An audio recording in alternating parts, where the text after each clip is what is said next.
Welcome to The Explainer, where we break down the big ideas.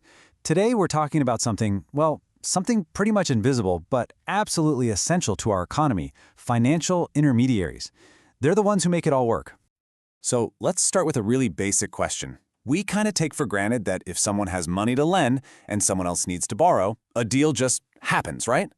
But what's really going on behind the scenes that allows that simple transaction to even take place? To get to the answer, we first have to wrap our heads around the very nature of credit itself. At its core, any kind of loan is what economists like to call an incomplete exchange. I mean, think about it. Every time you use a credit card, you get the stuff, the coffee, the book, whatever, right now. The store gets paid later. One person delivers their side of the bargain today, and the other person makes a promise, a debt, to deliver on theirs down the road. So, this creates our cast of characters, doesn't it? On one side, you have someone with the cash or the goods, let's just call them the seller. On the other side, you've got someone who needs that stuff, the buyer. One wants to trade their stuff for a promise of future money, and the other wants to do the exact opposite. Now you think this is a perfect match, right? A win-win just waiting to happen. But there's a huge hurdle, and it all comes down to one little word: trust. So, what's the big risk here? Well, it's pretty simple, but it is massive. The person with the goods, the lender, is basically taking a leap of faith. They're handing over something of value today based on a promise that they'll get paid back tomorrow. And what happens if that promise gets broken? And this gets us to the absolute heart of the trust problem. It's a concept called asymmetric information. Now that sounds complicated, but I promise it's an idea you already know. It just means one person in a deal knows way more than the other. This quote just nails it, doesn't it? The person asking for the loan, they know their real financial situation. They know their income, their other debts, whether they actually plan to pay it back. But the person giving the loan, well, they're pretty much flying blind. And this trust gap, as we'll call it, if the lender can't get comfortable with it, if they can't bridge that gap, the whole deal just collapses. And the crazy thing is, both sides lose out on something they wanted. The transaction just dies. You can see how this would be a problem, right? Our whole economy would just seize up if every deal relied on two strangers having perfect trust in each other. So how do we fix this? Well, this is where our hero enters the story. A financial intermediary, like a bank, is basically a professional trust broker. It's a fascinating idea when you think about it.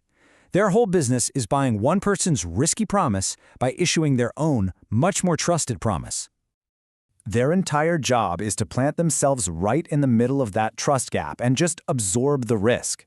They take that sketchy, uncertain IOU from an individual and, like magic, they transform it into a secure, reliable asset that the seller is happy to hold. Okay, so let's break this down step by step. How does sticking a middleman in there suddenly make an impossible deal possible? Okay, so it's actually pretty clever. First, the intermediary, the bank, buys the borrower's debt, their promise to pay. In return, the borrower gets to use the bank's credit to go and pay the seller. And here's the magic trick. The seller isn't holding a risky IOU from a stranger anymore. Nope, they're holding a rock-solid claim on the bank. And it's really cool to see how this changes the books for everyone involved. So for the borrower, look at their balance sheet. On the one hand, they've got the goods they wanted. That's an asset worth $1,000. But on the other hand, they now have a liability, a debt of $1,000 owed directly to the intermediary. And now for the intermediary. Their balance sheet is just a perfect picture of what they do. Their asset, it's that claim on the original borrower. That's the risky part. And their liability, that's the secure debt they now owe to the seller. It's perfectly balanced. Risk on one side, trust on the other. And finally, the seller. They're happy. They've successfully traded their goods, and in return, they've got a brand new financial asset, a super safe claim for $1,000 against the intermediary. The risky, personal deal is done. The exchange is complete. So this kind of feels like magic, right? Like financial alchemy. The intermediary didn't start with any money of its own in this deal, yet it made the whole transaction happen. So, what's the secret sauce? And this really is the million-dollar question, isn't it? Why is the seller totally cool with an IOU from a bank, but not from the actual person who wants to buy their stuff? Well, it really comes down to a few key things. First, reputation. Intermediaries spend years, decades, building a public track record of always paying up. Second, they're transparent, or at least they're supposed to be, publishing financial statements to prove they're solid. And third, this is what they do.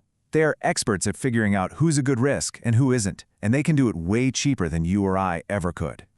And they're not doing this out of the goodness of their hearts, right?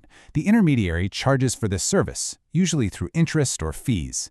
That profit is their reward for manufacturing the trust that allowed the deal to happen in the first place. So here's the big takeaway from all this. Financial intermediaries, like banks, aren't just passive pipes that move money around. That's not their main job. They are active creators of the single most valuable commodity in any economy, trust.